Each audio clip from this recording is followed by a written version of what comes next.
So let us start the lecture. So in the last lecture we were discussing about the scheduling algorithms, evaluation parameters. So what are they? The first one is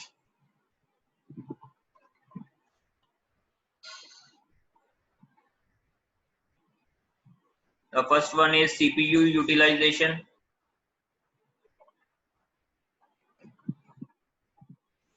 Second one is throughput.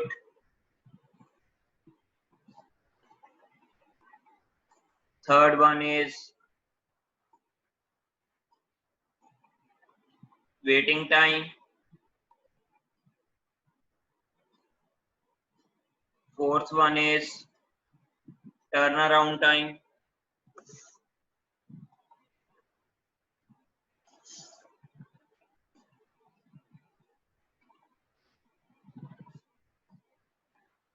Fifth one is response time.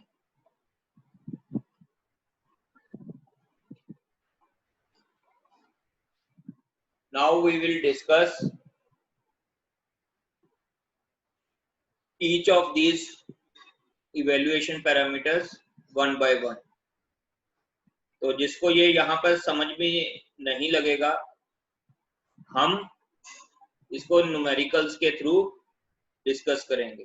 First to तो ज्यादातर numericals में use नहीं होंगे, third fourth सबसे important है, और fifth round robin के case में ज्यादातर आपसे पूछा जाएगा कि रिस्पांस टाइम क्या है. So we can start from CPU utilization. The first one was CPU utilization.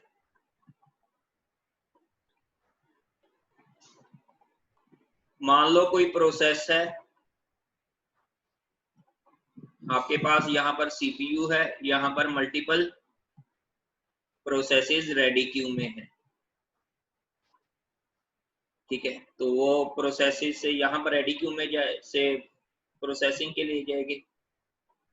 Amount of time या परसेंटेज अमाउंट ऑफ टाइम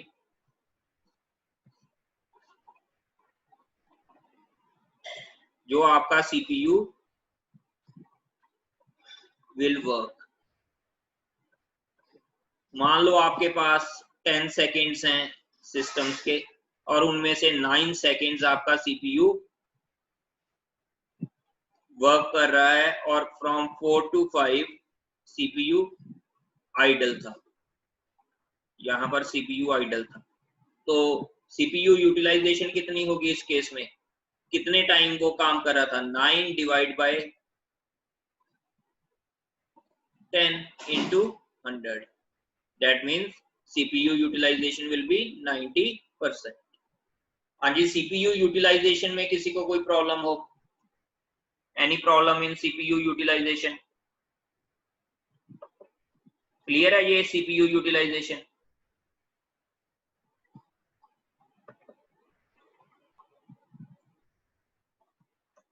कितने परसेंटेज ऑफ टाइम आपका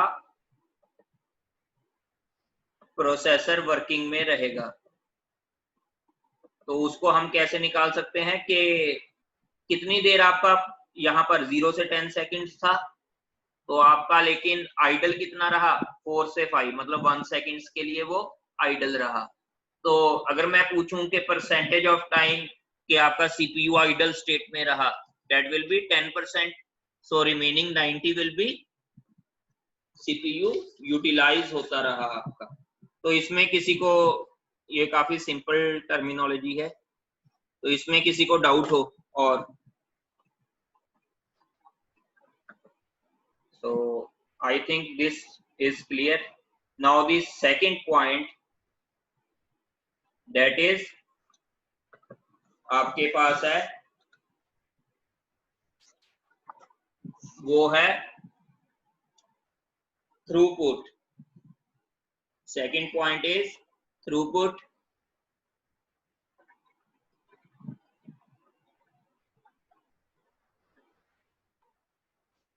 थ्रूपुट क्या होती है आपके पास, how many processes are executed या बीइंग एग्जीक्यूटेड या has been executed on CPU, कितने प्रोसेसेस आपके प्रोसेसर पर एग्जीक्यूट हो गए in per unit of time. वो यूनिट ऑफ टाइम आपको क्वेश्चन में दिया जा सकता है भी कितना भी हो, पर यूनिट ऑफ टाइम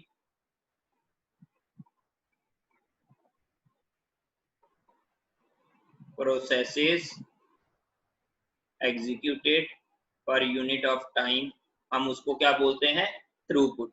हाँ जी, थ्रूपुट में किसी को कोई प्रॉब्लम हो, मान लो आपके 5 प्रोसेसेस 1 सेकंड्स में प्रोसेस हो गए, तो उसकी थ्रूपुट कितनी होगी, अगर पर सेकंड की बात की जाए तो 5। हाँ जी, थ्रूपुट में किसी को प्रॉब्लम?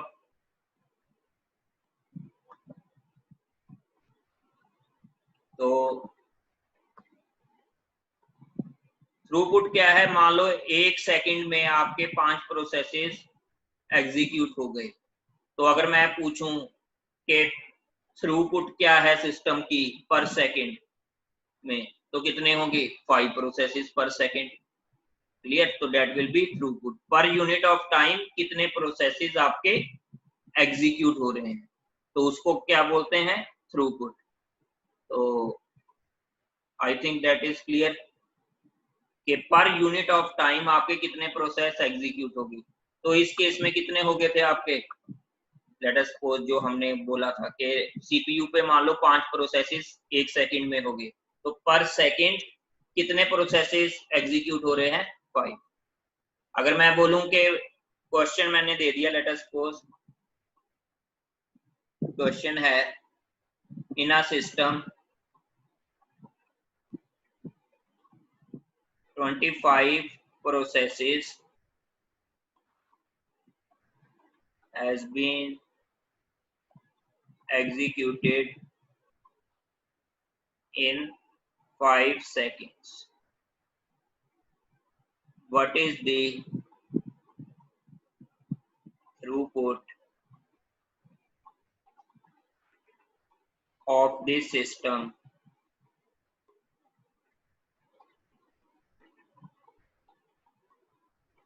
in per second? इस क्वेश्चन का आंसर कितना होगा भाई, इस क्वेश्चन का आंसर कितना होगा, 5 प्रोसेसेस पर सेकंड आपने एग्जीक्यूट हो रहे हैं ना सिस्टम में, तो इसका थ्रूपुट कितना होगा, 5 प्रोसेसेस पर second.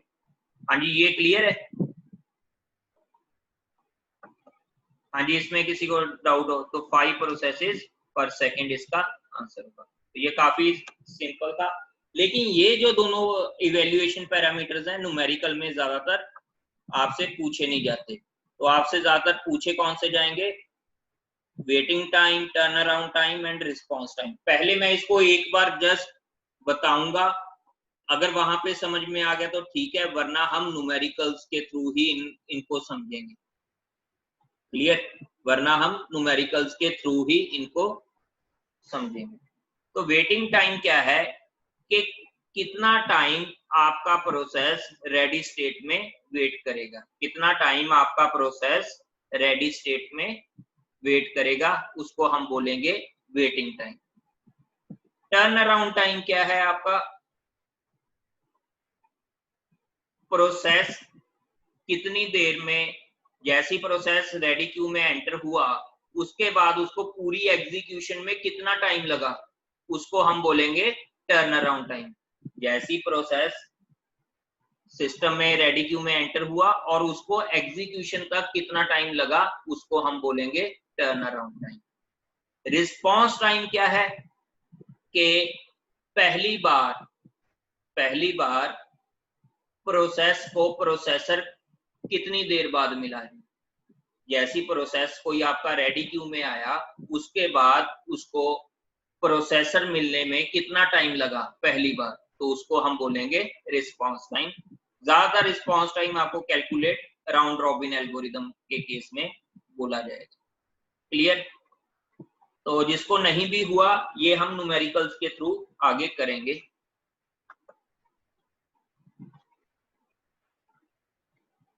Yes, first time in running state. Actually first time in running state कब से?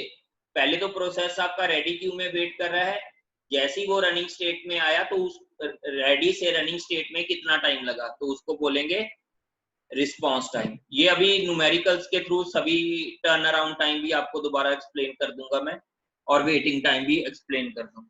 जिसको ये तो एक बार मैंने बोला है, अभी हम न्यूमेरिकली देखेंगे कि किसको कितना टाइम लग रहा है। क्लियर? तो हम पहले शेड्यूलिंग एल्गोरिदम्स की बात करते हैं, उसमें ये सारे हम ये तीनों पैरामीटर्स देखेंगे। तो हमने शेड्यूलिंग एल्गोरिदम्स हम हमारे सिलेबस में जो हैं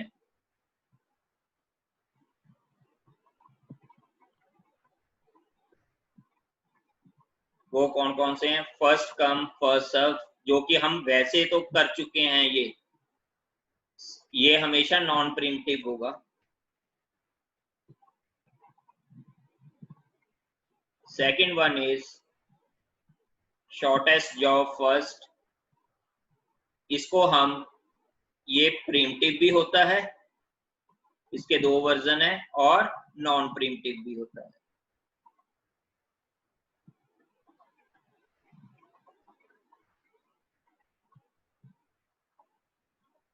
third one is priority based scheduling,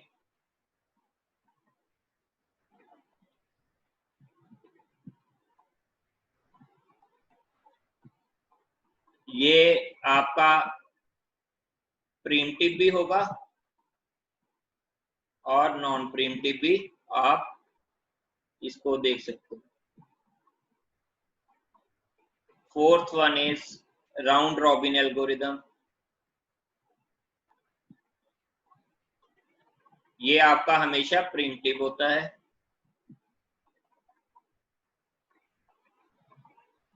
fifth है multi level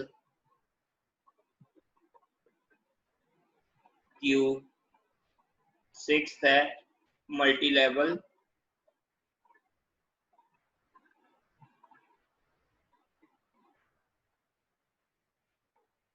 feedback queue schedule. तो ये आपके पास 6 एल्गोरिदम्स हैं जो आपने इस कोर्स में स्टडी करने हैं। लैब के केस में आपने फर्स्ट 4 को इंप्लीमेंट करना है। जो असाइनमेंट नंबर आपकी, लैब असाइनमेंट नंबर आपकी 6 है, उसमें आपने फर्स्ट 4 को इंप्लीमेंट करना है। तो अब इसको हम 1 बाय 1 सभी एल्गोरिदम्स को देखेंगे। देखो, अगर इस वीक नेक्स्ट वीक तक ये कंप्लीट हो गए तो वेल एंड गुड है, वरना मुझे एक्स्ट्रा लेक्चर लेना पड़ेगा। ठीक है, तो न्यूमेरिकल भी हमें करने होंगे तो एक्स्ट्रा लेक्चर तो होगा ही होगा इसकी। तो लेकिन जो कॉन्सेप्ट है वो मैं नॉर्मल लेक्चर्स में कंप्लीट करूंगा, और जो न्यूमेरिकल्स है वो एक्स्ट्रा लेक्चर में हो पाएंगे। ठीक है, इसमें भी numerically second shortest job first SJF, और जो इसका प्रीमिटिव वर्जन होगा उसको हम शॉर्टेस्ट रिमेनिंग टाइम भी बोलेंगे। ठीक है, ऐसा क्यों बोलेंगे वो मैं आपको अभी बताऊंगा। सो स्टार्ट करते हैं shortest job sorry first come first serve के न्यूमेरिकल से।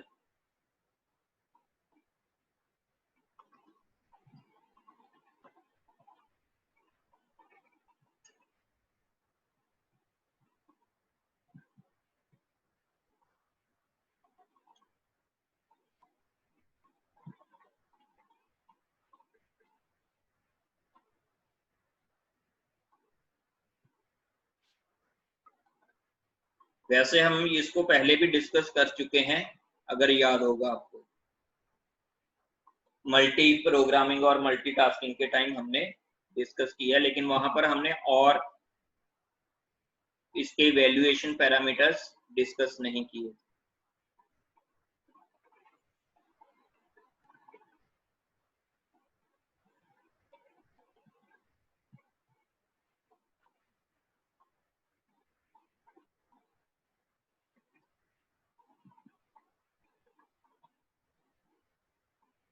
ये 25 मान लो, इसको 25 40 और सॉरी मैं गलत लिख गया यहाँ पे,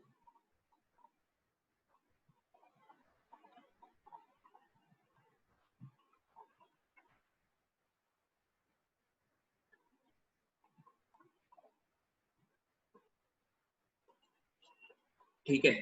अब इसको मुझे शेड्यूल करना है, तो मैंने आपको मल्टी प्रोग्रामिंग के टाइम गैंट चार्ट बनाना सिखाया था। तो ये एल्गोरिदम, शेड्यूलिंग एल्गोरिदम क्या है, फर्स्ट कम फर्स्ट सर्व। तो इसके लिए आपने अभी गैंट चार्ट बनाना है। अराइवल टाइम क्या है कि प्रोसेस कब आपका रेडी स्टेट में सबसे पहली बार कौन से टाइम में आया, that is arrival time. CPU burst time का मतलब क्या है कि कितना टाइम इसको सीपीयू का चाहिए अपने प्रोसेस को एग्जीक्यूट होने के लिए। P1 को चाहिए 25, P2 को चाहिए 4, P3 को चाहिए 2। तो 1 मिनट है आपके पास। गैंट चार्ट सभी बनाओ इसका, मैंने गैंट चार्ट बनाना सिखाया था तो उसको बनाओ।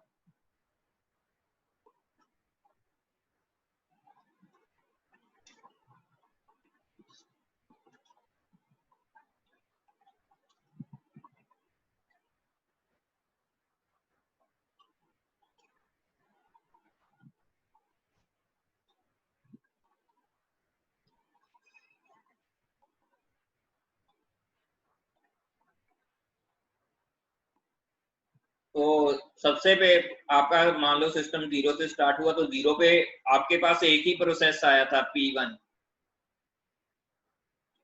तो ये इसको क्या हुआ, 0 से 25 तक आपका P1 चला। ये क्या है आपका गैंट चार्ट। जिनको अब कुछ याद नहीं जाए, जिनकी क्लास में हुई थी, गैंट चार्ट सुन लो क्या है। ये टाइमलाइन को रिप्रेजेंट कर रहा है। ये नीचे देख रहे हो ना, ये टाइमलाइन है। ये अब किसकी बात हो रही है, सीपीयू प्रोसेसिंग की, के सीपीयू के पास इस टाइम पे ये वाला प्रोसेस शेड्यूल था। तो 0 से लेके 25 तक P1 चलेगा।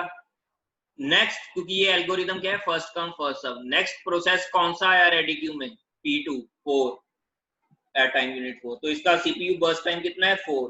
तो देन ये P2 चलेगा, date is from 25 to 29। Then P3 चलेगा फ्रॉम 29 टू 31। हाँ जी, यहां तक किसी को ये गैंट चार्ट में डाउट हो कि ये गैंट चार्ट कैसे आया, एनी डाउट?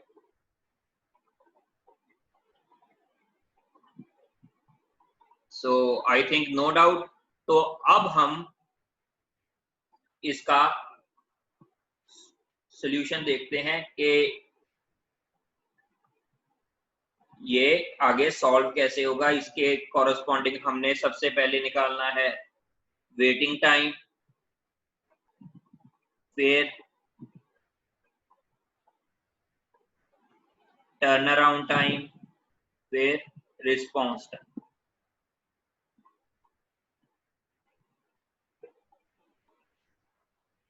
अब ध्यान से सुनो, वेटिंग टाइम क्या है, कितनी देर एक प्रोसेस को रेडी क्यू में वेट करना पड़ा।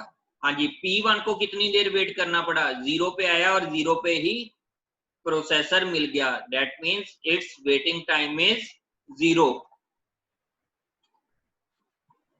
That means it's waiting time is 0। अब टर्न अराउंड टाइम क्या है, प्रोसेस जब भी रेडी क्यू में आया उसके बाद उसको एग्जीक्यूशन के लिए कितना टाइम लगा, टोटल एग्जीक्यूशन के लिए कितना टाइम लगा। 0 पे आया और एग्जीक्यूट टर्मिनेट कब होकर गया वो 25 पे, तो 25 minus 0, turn around time will B 25। Response time क्या है कि पहली बार उस प्रोसेस को कितनी देर बाद प्रोसेसर मिला। तो ये बात हमेशा याद रखनी है कि for in the case of non preemption algorithms, जो आपका वेटिंग टाइम है that will be equals to response time. क्योंकि पहली बार प्रोसेस ये जैसे एक बार P1 शेड्यूल हो गया यहाँ पर, तो इसके बाद तो इसको रेडी स्टेट में तो कभी जाना ही नहीं पड़ेगा, ठीक है, अगर इनपुट आउटपुट की प्रोसेसिंग नहीं है। In case of no input output operations, ज्यादातर एल्गोरिदम में हम यही मान रहे हैं कि इनपुट आउटपुट के ऑपरेशंस नहीं है। तो इसमें रिस्पॉन्स टाइम क्या होगा, 0। अब P2, पहले मैं सारे को एक्सप्लेन करता हूं फिर आप डाउट पूछना जिसको हुआ।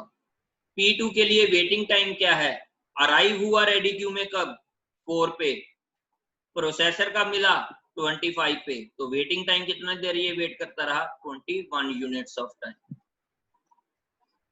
टर्न अराउंड टाइम क्या है कि कब ये खत्म हुआ आने के बाद, अराइव हुआ 4 पे, खत्म कब हुआ 29 पे, तो इसका turn around time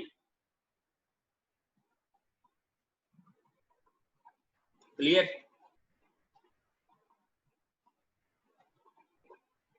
then P3 waiting time कितना हुआ, अराइव हुआ 6 पे, प्रोसेसर कब मिला 29 पे, तो waiting time 23। Turn around time 31 पे आया और खत्म हुआ, और प्रोसेसर कब मिला था इसको, सॉरी रेडी क्यू में कब आया था 6 पे, तो 25 इसका टर्न अराउंड टाइम है, क्लियर। और रिस्पॉन्स टाइम तो इसके बराबर ही होगा क्योंकि पहली बार प्रोसेसर वैसे ही मिला है। तो अगर एवरेज वेटिंग टाइम बोला है तो ये इसका कितना होगा 44/3, इसका कितना होगा 75/3 average turn around time. Average response time क्या होगा अगेन 44। हाँ जी, अब किसको किसी पॉइंट में डाउट है वो आप चैट में बता सकते हैं।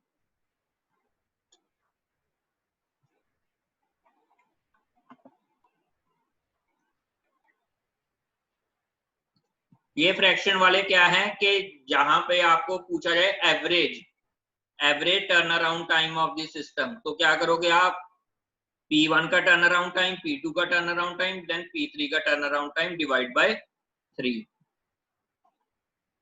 रिस्पॉन्स टाइम और वेटिंग टाइम इक्वल इसलिए है कि आपको मैं बोल रहा हूं कि पहली बार प्रोसेसर कब मिला रेडी क्यू में आने के बाद, उसको बोल रहे हैं रिस्पॉन्स टाइम। अगर नॉन प्रीम्प्टिव एल्गोरिदम है और कोई इनपुट आउटपुट ऑपरेशंस भी नहीं है तो अगर एक बार प्रोसेस को प्रोसेसर मिल गया फिर तो वो अब टर्मिनेट होकर ही जाएगा, तो उस केस में वेटिंग टाइम और रिस्पॉन्स टाइम सेम रहेगा। ठीक है, टर्न अराउंड टाइम क्या है बता देता हूं। Turn around time of P3 क्या है सारा मैं वो बता रहा, डेफिनेशन नहीं क्लियर हुई।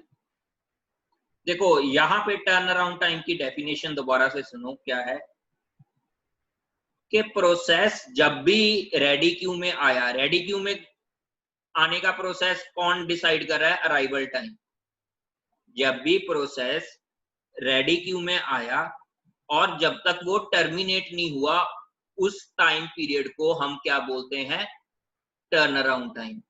के process difference between the time of execution of a process and arrival of a process in ready queue is known as turnaround time। तो मतलब क्या है कि 25 पे P1 आया, सॉरी टर्मिनेट हुआ और रेडी क्यू में कब आया 0 पे, तो 25 माइनस 0 25। P2 29 पे आया और तो सॉरी 29 पे एग्जीक्यूट हुआ और रेडी क्यू में कब आया 4 पे, तो इसका turn around time 25। P3 execute कब हुआ 31 पे और अराइव कब हुआ 6 पे, तो इसका टर्न अराउंड टाइम 25। और you can have a formula, वैसे मैं फॉर्मूला के ज्यादा फेवर में नहीं होता, कई बार क्वेश्चन ट्विस्ट हो जाते हैं। वैसे ये फॉर्मूला ट्रू है लेकिन कई बार क्वेश्चन ट्विस्ट हो जाते हैं, तो या मान लो आपसे किसी का वेटिंग टाइम गलत निकल गया तो आपका बर्स्ट टाइम भी, सॉरी टर्न अराउंड टाइम भी गलत हो जाता है उस केस में, तो आपके ज्यादा नंबर कट सकते हैं। तो waiting time plus burst time, ये टर्न अराउंड टाइम का फॉर्मूला भी है। अब यहां देखो 25 प्लस 0 25, 4 प्लस 21 25, 2 प्लस 23 25। क्लियर? और किसी को कोई डाउट हो?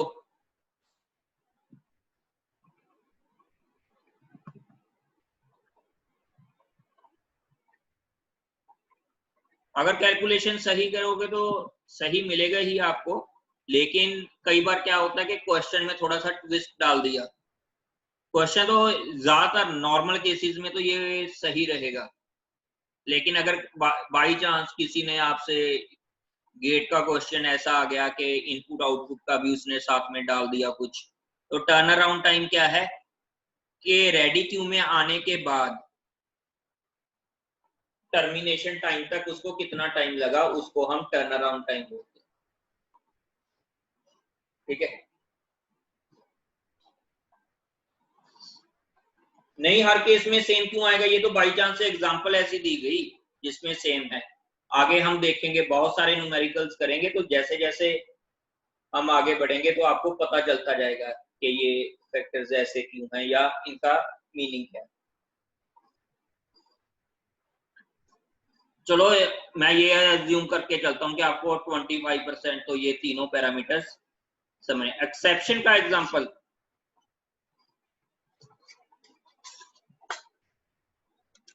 एक्सेप्शन का एग्जांपल है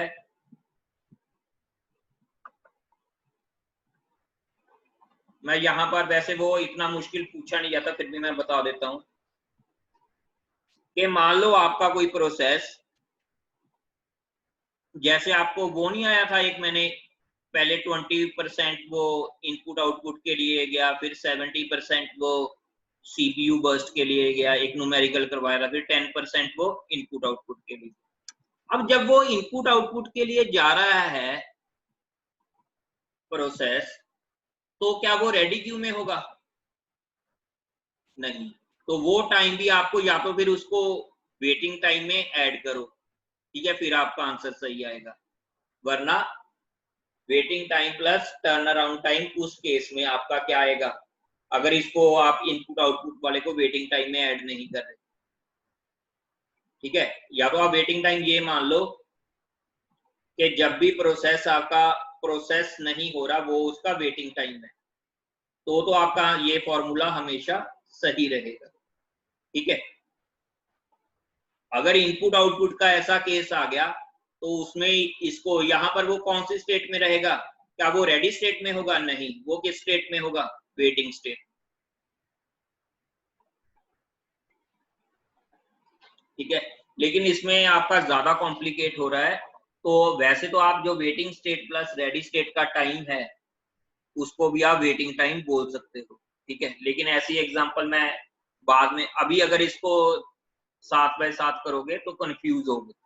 तो पहले हम काफी सिंपल न्यूमेरिकल्स करेंगे, बाद में कॉम्प्लेक्स की तरफ जाएंगे। ठीक है, तो अभी के लिए आप यही मान के चलो, इसको अभी इग्नोर करो। ठीक है, बाद में ऐसी एग्जांपल्स भी हम देखेंगे।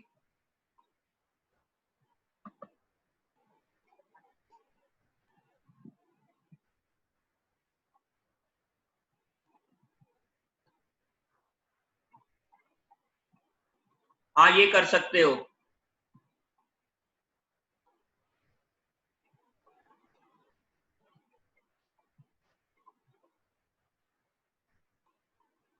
पुराने लेक्चर्स का यार शुरू में तो मेरे से भी रिकॉर्ड नहीं हुए, कुछ लेक्चर जो है मेरे मेरे से कांटेक्ट कर लेना, मैं आपको सेंड कर दूंगा।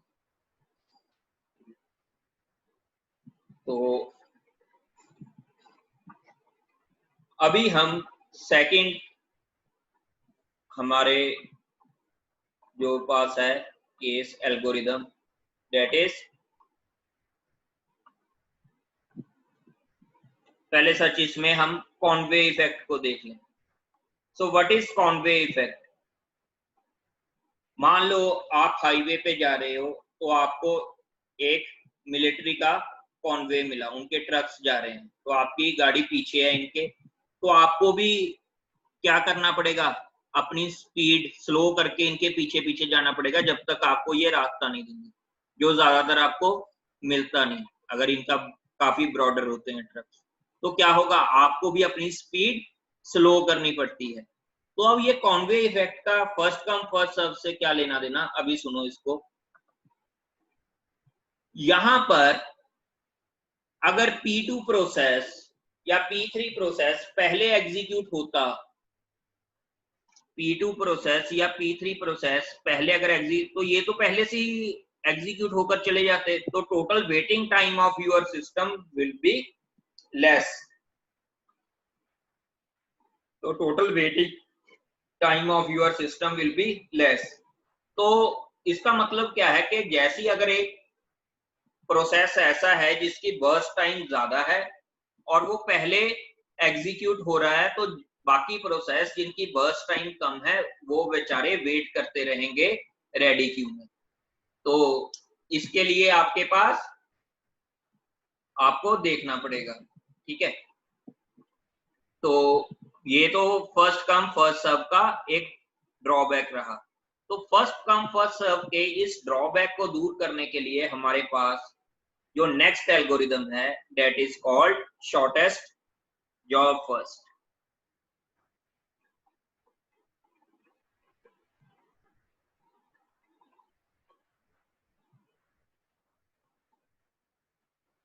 ठीक है, that is called shortest job first algorithm.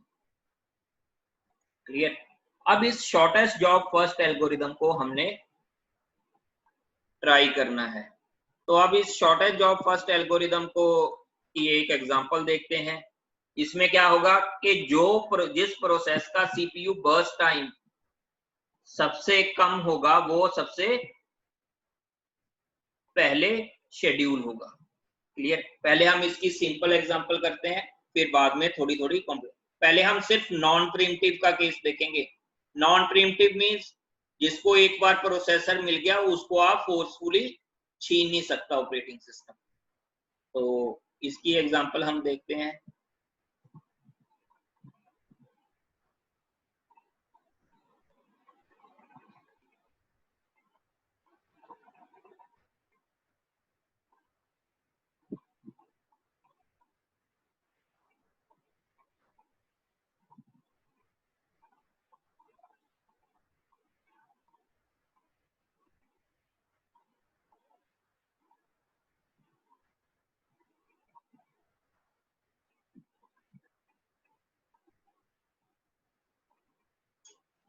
अब इसके लिए, इस एल्गोरिदम के लिए गैंट चार्ट बनाओ सभी। अब एल्गोरिदम ध्यान में रखना कौन सा है, shortest job first, SJF algorithm है। इसके लिए 5 मिनट्स है आपके पास, आप इसको करो।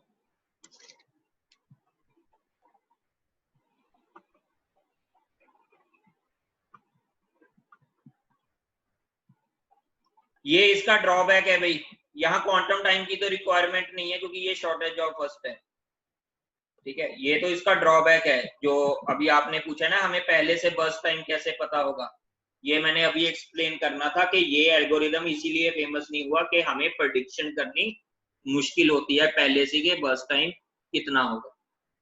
जिसने भी डाउट पूछा था अच्छा डाउट था, लेकिन ये इस एल्गोरिदम का सबसे बड़ा ड्रॉबैक है। तो हम ज्यादातर प्रेडिक्शन के एल्गोरिदम यूज करते हैं लेकिन उसकी एक्यूरेसी इतनी सही नहीं होती, इसीलिए ये वाला एल्गोरिदम ज्यादा पॉपुलर भी नहीं हुआ।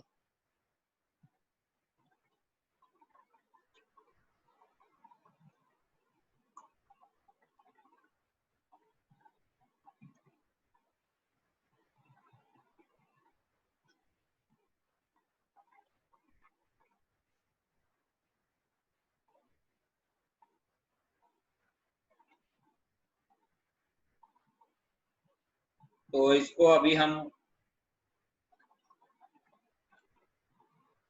गैंट चार्ट इसका अगर बनाए तो सबसे तीनों एक ही टाइम पर अराइव हुए हैं, तो सबसे पहले कौन सा प्रोसेस शेड्यूल होगा जिसका बर्स्ट टाइम कम हो, मतलब P3।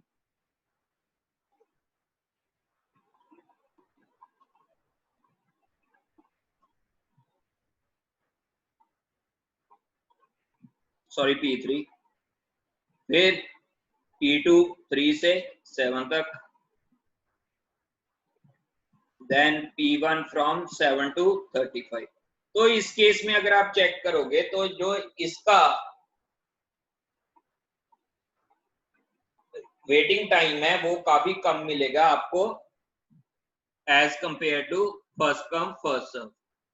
अगर सेम एल्गोरिदम आप फर्स्ट कम फर्स्ट सर्व को सॉल्व करते और उसमें ये एज्यूम करते कि P1 सबसे पहले आया है, जिस ऑर्डर में हमने लिखा है तो उसी ऑर्डर में मान लो प्रोसेसेस भी आए, चाहे अराइवल टाइम तीनों का सेम जैसा है, लेकिन हमने अगर ये एज्यूम कर लिया कि P1 सबसे पहले आया है, तो कैसे फर्स्ट कम फर्स्ट सर्व इसको कैसे शेड्यूल करता,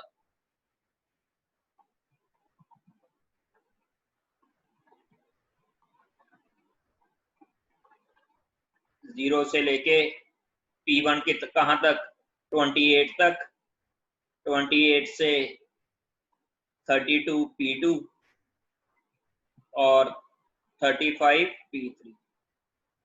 तो ऐसे जाना था। ये किसकी एग्जांपल होगी, फर्स्ट कम फर्स्ट सर्व, ये शॉर्टेस्ट जॉब फर्स्ट। अब अगर मैं आपको बोलूं कि दोनों के केस में आपने वेटिंग टाइम निकालना है,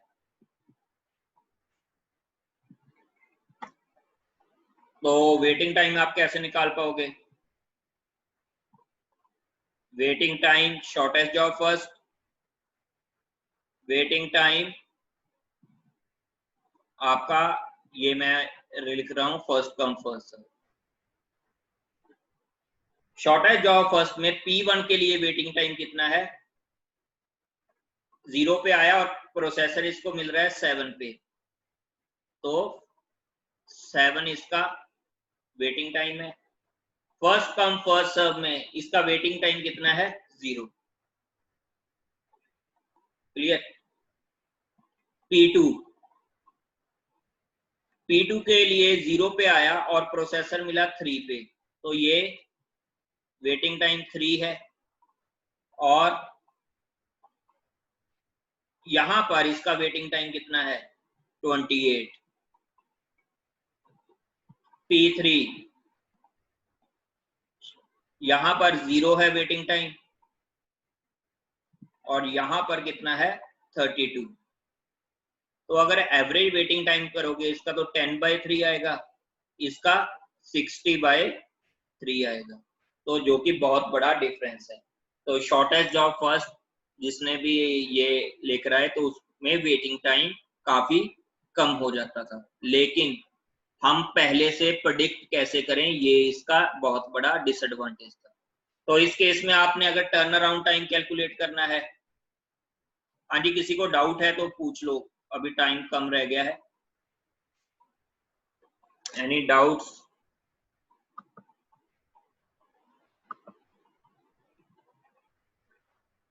प्रेडिक्ट तो हमने अभी किया नहीं, ये तो हमें एक तरीके से हाइपोथेटिकली न्यूमेरिकली लोगों ने बोला हुआ है कि ये इसका क्वेश्चन में दिया हुआ है कि इसका बर्स्ट टाइम दिया हुआ है। हमने कुछ अभी प्रेडिक्ट नहीं किया, ये तो हमें न्यूमेरिकल में दिया हुआ है कि इसका बर्स्ट टाइम ऐसा है। ठीक है, तो अभी हम बेटर तो obviously first come sorry shortest job first है, लेकिन उसको एक्चुअल प्रैक्टिकल में इंप्लीमेंट करना बहुत मुश्किल है, क्योंकि हम प्रेडिक्ट कैसे कर पाएंगे फ्यूचर को। ठीक है, तो उसमें प्रॉब्लम रहेगी। देखो इन्होंने क्वेश्चन पूछा था कि दोनों में से बेटर कौन है, तो बेटर तो वैसे तो थ्योरेटिकली तो शॉर्टेस्ट जॉब फर्स्ट है, लेकिन शॉर्टेस्ट जॉब फर्स्ट में हमें फ्यूचर प्रेडिक्ट करना पड़ता है, जो कि काफी मुश्किल है। ठीक है, 730 कैसे? देखो P1 आया, अराइव हुआ 0 पे रेडी क्यू में आ गया, लेकिन प्रोसेसर कब मिला? At the 7th time unit. तो 7 यूनिट्स ऑफ टाइम ये रेडी क्यू में वेट करता रहा, तो इसका वेटिंग टाइम 7 आया। P2 0 पे आया, लेकिन प्रोसेसर कब मिला? 3 पे, तो 3 यूनिट्स ऑफ टाइम ये रेडी क्यू में वेट करता रहा, तो यहाँ पे 3। P3 आया 0 पे, प्रोसेसर कब मिला? 0 पे, तो इसको 0 यूनिट ऑफ टाइम ये वेट करता है। हाँ जी, तो इसका टर्न अराउंड टाइम कितना होगा? सभी इसका कैलकुलेट करो। अगर वे सिंपल फॉर्मूले से करना है तो 28 + 7 35 ऐसे आ जाएगा, वरना आप करना चाहते हो तो देख लो, आया कब? 0 पे, टर्मिनेट कब हुआ? P1 35 पे, तो turn around time will be 35। Check करना है, 28 + 7 35 आ रहा है, बिल्कुल सही। ठीक है, turn around time for shortest job first. Second process आया कब है? 0 पे, टर्मिनेट कब हुआ? 7 पे, तो यहां मैंने 7 लिख दिया। 4 + 3 7 ही है। P3 आया कब? 0 पे, और टर्मिनेट कब हो रहा है? 3 पे, तो इसका 3 बनेगा, 3 - 0, तो यहां पर भी अगर देखोगे 3 + 0 3 आ गया है। ऐसी अगर टर्न अराउंड टाइम आपने उस केस में चेक करना है, turn around time in case of first come first serve, तो क्या आएगा आपके पास? P1 आया कब है? 0 पे, टर्मिनेट कब हुआ? 28 पे। नेक्स्ट इज P2 आया कब? 0 पे, टर्मिनेट कब हुआ? 32 पे, तो इसका 32। नेक्स्ट इज P3 आया कब? 0 पे, टर्मिनेट कब हुआ? 35 पे, तो नेक्स्ट इज इसका 35। तो इसमें किसी को कोई डाउट हो?